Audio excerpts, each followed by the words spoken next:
travers ce prix, l'ensemble des Béninois, à commencer par le premier citoyen d'entre nous, donc le chef de l'État, car en réalité, c'est sa vision, sa méthode de travail et les résultats obtenus ces 3 dernières années qui ont positionné le Bénin à ce niveau parmi ses pairs. Donc, c'est l'occasion pour moi de féliciter l'ensemble des membres du gouvernement parce que c'est, comme je le dis, c'est une consécration collective. C'est l'ensemble des membres du gouvernement, le secrétaire général du gouvernement, le BAI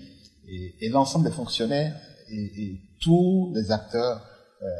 politico-administratifs de notre pays qui ont contribué au succès de nos réformes et aux résultats obtenus. Vous savez, quand vous êtes membre d'une équipe dirigeante d'un pays pauvre, la tentation est forte de se concentrer sur la résolution des besoins urgents, immédiats. Et la vision du chef de l'État, c'est de dire que tout en consacrant une partie significative de nos ressources à régler les problèmes immédiats, il faut donner une priorité importante, une priorité forte à ce que sera le Bénin dans 5 ans, 10 ans, 30 ans, parce que c'est de ça qu'il s'agit. Tous les efforts que nous faisons aujourd'hui et qui sont reconnus, c'est en gros, mais comment faire pour que le Béninois, dans 10 ans, se sente encore plus fier, qu'il ait une égalité d'accès à l'éducation, à la santé, une égalité de chance dans les opportunités, une égalité de chance face à l'emploi, qu'il soit dans les grandes villes ou dans la commune la plus reculée du Bénin. C'est pas évident parce que les pressions sociales et l'urgence des besoins sont tellement si forts qu'il faut beaucoup de courage politique pour pouvoir prendre les décisions que le chef de l'État prend et que nous sommes heureux et fiers de pouvoir exécuter sous ces directions. Donc, vraiment, c'est ça le principal sentiment, donc fierté, fier d'être béninois et fier d'avoir la chance de porter le flambeau de ministre des Finances dans ce contexte-là où le chef de l'État est en train de procéder à une véritable transformation structurelle de notre pays. En fait, les assemblées annuelles de la BAD, comme celles des grandes institutions de cette nature à l'échelle mondiale, c'est une occasion pour chacun des grands acteurs de se retrouver, pour faire le point de l'année, mais aussi pour réfléchir sur les enjeux de demain. Et donc, quand on s'est retrouvé à Malabo, il a été question déjà pour le Bénin de faire le point avec les différents acteurs, les différents dirigeants de la banque sur l'état d'avancement des projets que nous avons, de présenter les projets à venir, de discuter avec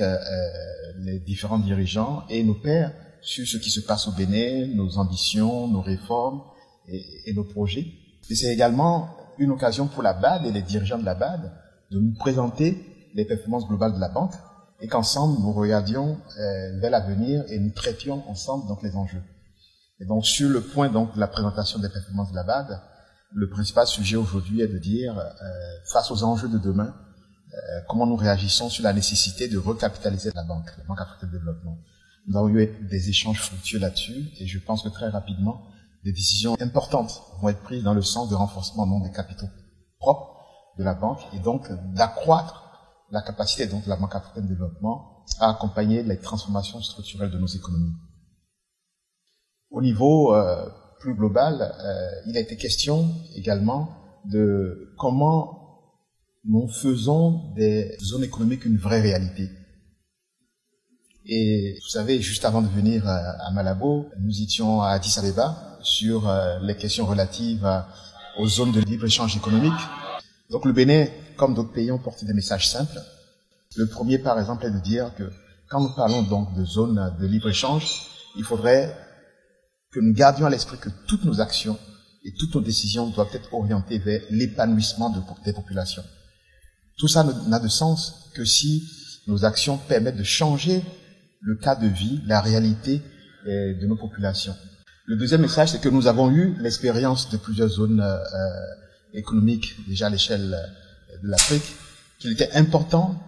d'analyser les succès et ce qui a moins marché au niveau de ces zones pour que,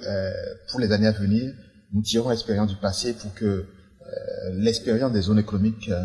et des zones de libre-échange soit une réalité au bénéfice des populations. Donc, vous savez, généralement, et le Bénin a insisté sur le fait que, au-delà des questions liées aux libéralisations douanières, il y a beaucoup de sujets non tarifaires qui sont des vraies entraves, en fait, au libre-échange. Et donc, c'est l'occasion également, en fait, d'échanger, de voir quels sont les sujets sur lesquels il faut travailler pour faire vraiment de la libéralisation économique une vraie réalité à l'échelle du continent africain. Nous profitons donc de ces réunions pour échanger en pairs sur qu'est-ce qui va moins bien, et comment faire pour atteindre nos objectifs et résoudre nos enjeux collectifs.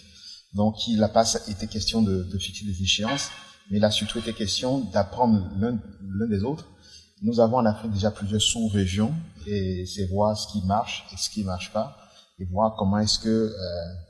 toute la dynamique de la régionalisation menée au niveau du continent africain soit une réalité.